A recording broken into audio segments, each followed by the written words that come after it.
Hello and welcome to our special coverage from the World Economic Forum here at Davos once again.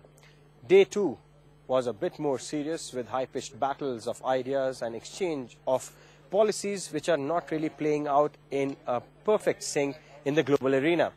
The criticism is obviously of the American policies, although with their absence, it is clear that it might be unfair to target them. But late last night, the Chinese Prime Minister Wen Jiabao and the Russian Prime Minister Vladimir Putin, taking a bit of pot shots in their own styles, in their own ways, not really defending the dollar, attacking it very openly. Russian Prime Minister Vladimir Putin was a bit more blunt, a bit more direct, saying that it is high time that the world stops depending on just one currency. Russian Prime Minister also clearly highlighted the way Russia will play the role of no longer of an isolationist society, isolationist economy. Those were the words that he used, saying that it's high time Russia played an active role in cooperating, and Russia will also not support too much of active government intervention. Once again, the hint towards the Americans, where government is playing an active role in financial institutions. He was very direct. He was also somewhat clear that Russia will play a larger role now that the G20 has taken shape, and the London meeting, they would have much more contribution to make.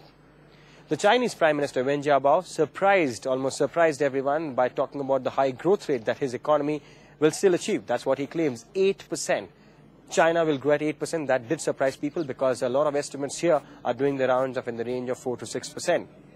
If it does fall to 10%, India ends up becoming the fastest growing economy. But the focus was clearly on China and how the Chinese Prime Minister took out time during the Chinese New Year to visit Davos and highlight what its economy is going to achieve, although he also admitted it's going to be a tall order.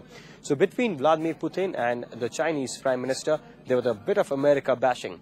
Moving forward, the focus was more on relevant issues here like energy, and Mukesh Ambani of Reliance Industries spoke about it and said that his company is ready to supply gas, oil equivalent of 600,000 barrels a day within 6 months. He also clearly said this price would be in the range of $28 to $30, indicating that India was ready to consume cheaper energy. India would not be able to afford high energy prices, and as we have seen in the backdrop of falling petrol and diesel prices in the last 24 hours, that's a stand he is saying that we will continue to maintain.